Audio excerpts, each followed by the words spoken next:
సంబరం. దివాళీ రోజు కూడా ఏంటి పోటీలు? ఏంట్రా, మా అక్క వచ్చింది, బాగా వచ్చాడు, సంబరం మొదలైంది. మీతో పోటీ పడినాం మాకు జుజుబి, బట్ స్టిల్ ఛాలెంజ్ 2.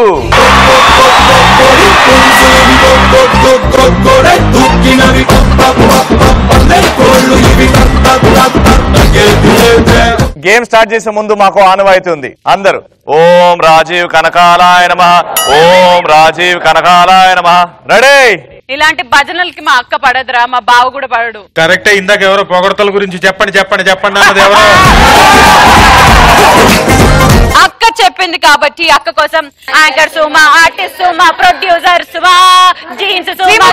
వద్దు, గుడి ముందు అడుక్కుంటున్నట్టుంది నాకు. పటాసులు మొదలెడతానని అన్నాను కాబట్టి, అమ్మాయిలంటేనే పటాసులు కాబట్టి నేను మొదలెట్టబోతున్నాను. అసలు మామూలు పటాసు కాదు, కరకరలాడుతుంటది అసలు ఆ కాకరవత్తి. అప్పుడెప్పుడో లాస్ట్ ఇయర్ వెలిగించాను, ఇప్పటికీ వెలుగుతూనే ఉంది. నీ ఎంకమ్మ కాకరవత్తి కాదు, నీ ఇంట్లో బెడ్రూమ్ లో లైట్ ఆరిపోయి. ఇప్పుడు ఆ కాకరపోతు వస్తుంది, దాన్ని వెలిగించిన తర్వాత దాన్ని ఆర్పడం నీ వల్ల కాదు, ఎవరి వల్ల కాదు.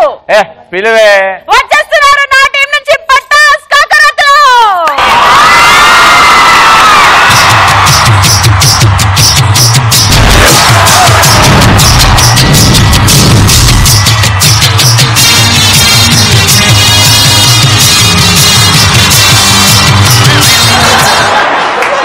అందరికీ నమస్కారం. నమస్కారం. ఈ రోజుల్లో ఆడవాడి జీవితం అంటే పాచికలాటలా తయారైంది. ఇక్కడ నిచ్చెన ఎక్కించే వాళ్ళకంటే పాముల్లా కాటేసే మగవాళ్లే ఎక్కువైపోయారు. ఈ రోజుల్లో కాపురానికి వెళ్లే ప్రతి అమ్మాయి కన్నీటితో బాధపడుతుంది. కన్నీటితో మసకబారిపోయిన వాళ్ళ కళ్ళను తుడడానికి పెట్టిన షోనే మా ఈ బతుకు తోపుడు బండి. స్పాన్సర్ బై అట్టబళ్ళ బండి, జాంకాయల బండి, బంతిపూల బండి.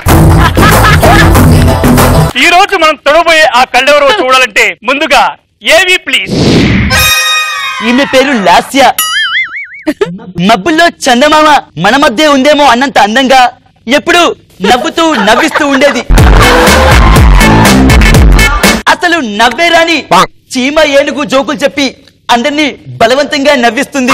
ఒక 6 చీమలు ఉన్నాయంట, అందులో అవన్నీ నడుచుకుంటూ పోతుంటే 5 చీమలు చెప్పులేసుకున్నాయంట. 6వ చీమ చెప్పులేసుకోలేదు, అప్పుడు దానికి ముళ్ళు కుచ్చుకుంది, అయినా దిగలేదు. ఎందుకు?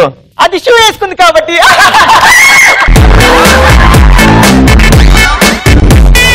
కానీ ఆ నవ్వులోనే తను ఇంకో నవ్వు వెతుకుంది. అతని పేరే రవి.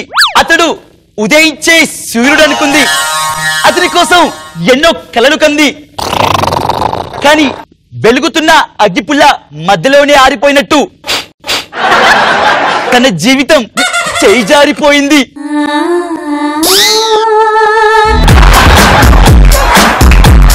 లాస్యకు సపోర్ట్ గా ఉండవలసిన రవి లాస్యకు సమస్యలే మారాడు.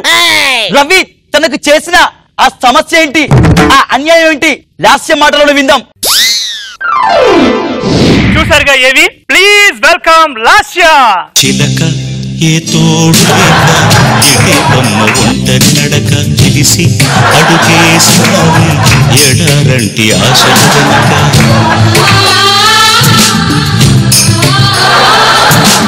రామ లాస్య కూర్చో. లాస్య చెప్పమ్మా. Hi, hello, welcome to our show బతుకు తోపుడు బండి. బాయ్ జాంకాయల బండి, అరటిపళ్ళ బండి, బంతిపూల బండి. ఈ షోకి నువ్వు యాంకరింగ్ చేయడానికి వచ్చావా, నీ ప్రాబ్లం చెప్పడానికి వచ్చావా? అలవాట్లో పొరపాటు మేడం. ఆ పొరపాట్లు చేసా కాబట్టి ఇక్కడికి వచ్చావు, కూర్చో. చెప్పమ్మా. నా పేరు లాస్య, నేను యాంకరింగ్ చేస్తుంటాను. 2 ఏళ్ల క్రితం వరకు నా జీవితం పతాంజలి ప్రాజెక్ట్ లాగా దృఢంగా ఉంది. ఇప్పుడేంటి చీన పడట్ల తయారైందా? ఆ రవి నాకు పరిచయం కాముందుకు నా జీవితం అద్భుతంగా ఉండేది. పరిచయం అయిన తర్వాత వాడి పాడేసిన వాటర్ బాటిల్ అయిపోయింది మేడం. దాందేముందమ్మా, కడుక్కుని మళ్ళీ వాటర్ పట్టుకో. కడుక్కొని మళ్ళీ వాటర్ ని పట్టుకోలేకనే ఈ కన్నీళ్లను పట్టుకుంటున్నాను మేడం. లాస్య ఇలా చేయకూడదమ్మా. ఇంకోలా చేస్తా. కడుక్కొని నీళ్లను పట్టుకోలేకనే న్యాయం కోసం మీ కాళ్ళు పట్టుకుంటున్నాను మేడం. అయ్యో లాస్య, న్యాయం కోసం నా కాళ్ళు పట్టుకోవడం ఏంటమ్మా? 60 రూపాయలు ఇస్తే న్యాయం కోసం సినిమా సీడీ వాడే ఇస్తాడు. ఫేస్బుక్ లో వాడికి చీమ ఏనుగు జోకులు చెప్పేదాన్ని, పగలబడి నవ్వేవాడు. అవే జోకులు జనాలకు చెప్తే నేను నవ్వుల పాలయ్యాను మేడం, నవ్వుల పాలయ్యాను. యాంకరింగ్ లో ఛాన్స్ ఇస్తానని చెప్పి నా జీవితంతో ఫుట్బాల్ ఆడుకున్నాను మేడం. రవి యాంకర్ అన్నావు కదా, మా ఫుట్బాల్ ప్లేయరా? చూసారుగా లాస్య ప్రాబ్లం. నిజంగా రవి అలాంటోడా? ఇవన్నీ పరిష్కారం దొరకాలంటే ప్లీజ్ వెల్కమ్ రవి.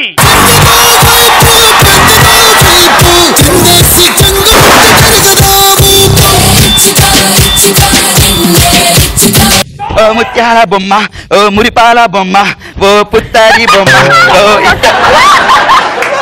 ఇది మన షో కాదు, అయినా ఫ్రీగా పేమెంట్ కూడా లేదు ఇక్కడ.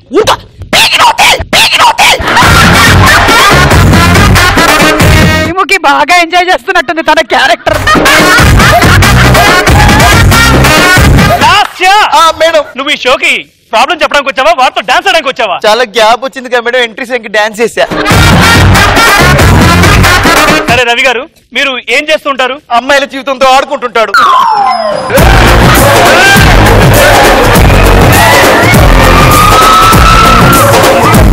లాస్యాని మీరు మోసం చేశారా? అరే సమోసాలు చేయడమే రాదు, నాకు మోసం కూడా ఎట్లా చేస్తాం? అదే రవి, సమోసా ఈజీరా, పిండిలో కలిపి అలా పెద్ద మొక్కటి కూరేస్తే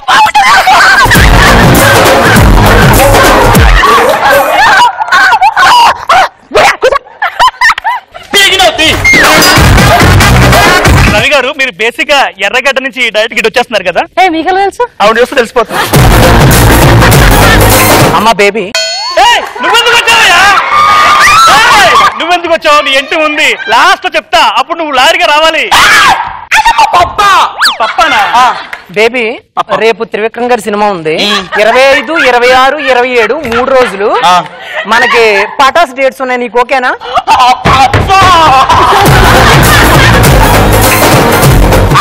వరకు కెమెరా కలిసిందా, ఎందుకలా ఎగురుతున్నావు? కుదరదు పప్ప, ఈ కుప్పు గొంతులు వేయొద్దని చెప్పాను. 27 ఎందుకు కుదరదు నీకు? రవితో ఈవెంట్ ఉంది. ఆ 27 నేను ఎడ్జు చేస్తానులే. ఆ రోజు ఏం చేస్తుందంటే లాసి వెళ్తుంది నీ స్థానంలో.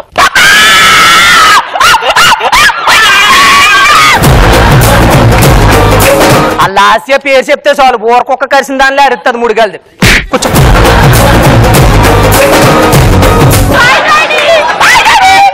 మీ ఫ్యామిలీ ప్రాబ్లమ్స్ అన్నీ అయినాయమ్మా? గల్లీలో అట్లా నడుచుకుంటూ పోతాంటే రచ్చరవి తప్ప ఇంకెవ్వరు చూడని చైనా మొఖాన్ని మొత్తం రాష్ట్రం అంతా చూసేటట్టు చేసింది ఎవరు? ఎవరు? నేనే. ఆ అమ్మాయిని మోసం చేసింది ఎవరు? నేనే. మోసం చేసా, ఒప్పుకున్నాడు. నన్ను కన్ఫ్యూజ్ చేసి దొబ్బారు. అబ్బా కన్ఫ్యూజ్ చేసా. ముఖం చూసుకున్నావు ఎప్పుడన్నా? ఆకాశంలో నక్షత్రాలు కౌంట్ చేయడానికి ఆఫీస్ లో హాఫ్ డే లీవ్ అడిగే ముఖమేనిది. నేనైతే ఫుల్ డే అడుగుతా. చూసారా మేడం ఎంత తింగర్ మొహం? దీన్ని తీసుకుపోయి స్టార్ చేసా. హలో, మొత్తం బేబీ డేట్స్ మొత్తం క్లమ్సీ అయిపోతున్నాయి. మొన్న ఒకడు వచ్చాడు, డేట్స్ ఇవ్వలేదని చెప్పి కిరసనాలు వేసిన తాగలెట్టుకుని చచ్చిపోయాడు.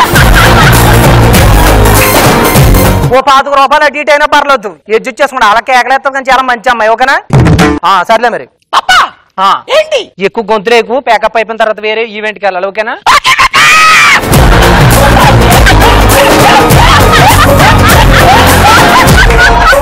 అరే ఈ అమ్మాయి మైక్ వచ్చేయండి. ఈ అమ్మాయి మైక్ కాదు రే, నోరే కచ్చేయండి.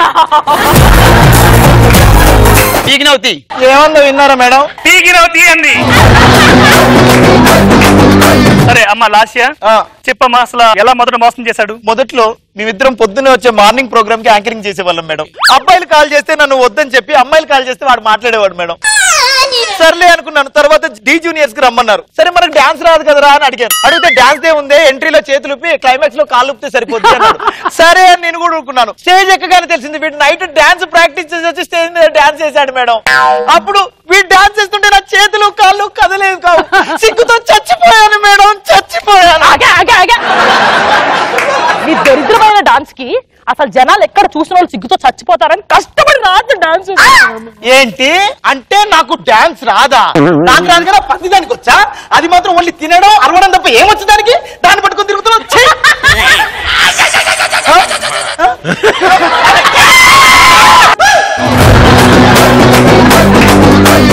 ఏమన్నదే?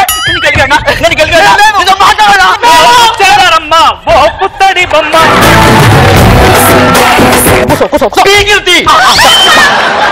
ఏమందో విన్నారా మేడం? తీయండి. చూసారా పసి కందుని ముక్కు పచ్చలారని పసిదాన్ని చూడకుండా నా పొట్టని ఎలా కొట్టిందో చూసారా? అవునమ్మా. ఏంటి జోక్ చెప్పింది నవ్వండి. అందరూ చూడండి పసగందా డాక్టర్. వద్దు వద్దు పని కొట్టలారా? రమ్మా పుట్టాడి బొమ్మ. ఏంటి ఏంటి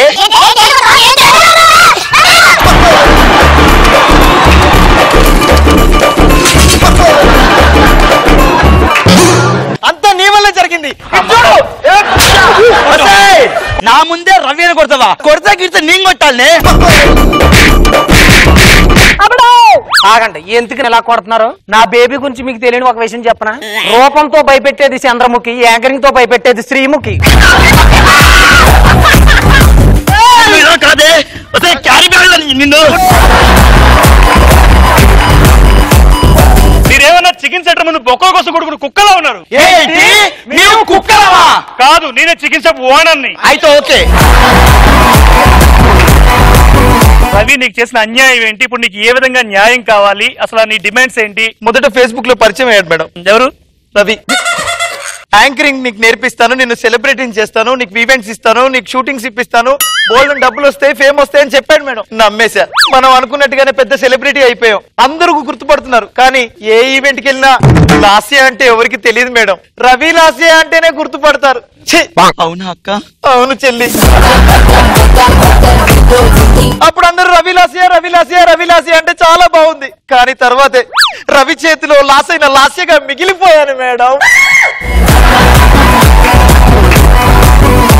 రవి లేదే శ్రీముఖి లేదు అనే న్యూస్లు యూట్యూబ్ లో హల్చల్ చేస్తాయి. ఎక్కడికి వెళ్ళినా శ్రీముఖి రవి ఎక్కడ అని అడుగుతారు తప్ప నువ్వు ఎలా ఉన్నావని అడగరు. అప్పుడు కూడా ఇలానే పడిపోతావు. ఫింగర్ బుచ్చి పిచ్చి ముఖమా అదన్న మాటలు నమ్ముతావంటే చిక్ పాంటు చీకేసిన ఫేస్. అదంతా కాదు, దాన్ని మోసం చేసావు కదా. ఇప్పుడు ఏం చేద్దాం అక్క? వాడిని ఉతికి ఆరుద్దాం పద. సర్వే తెచ్చుకున్న పద, సర్వే తెచ్చుకున్న పద. రవి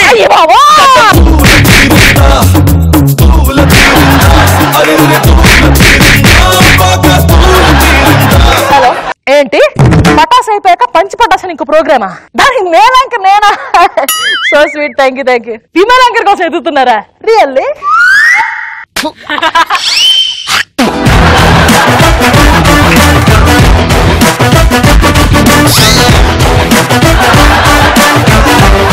ఇంకెవరన్నా కొత్త వాళ్ళని చూద్దాము. ఏ బేబీ నువ్వు చేస్తావా? ఏ నిన్ను కాదమ్మాయి, నిన్నే చేస్తావా యాంకరింగ్? ఎంతమంది జీవితాలతో ఆడుకుంటావురా? హలో, డేట్స్ కావాలా? ఏమండి, యాంకర్ సుమా గారికి మా బేబీకి నేనే చూసుకుంటున్నాను డేట్స్. వీళ్ళిద్దరికి 2050 వరకు డేట్స్ లేవు. మీకు కాల్ షీట్స్ కావాలంటే తర్వాత కాల్ చేయండి. నా బుర్ర తినవద్దు, తలపోడు వచ్చారు నాకు.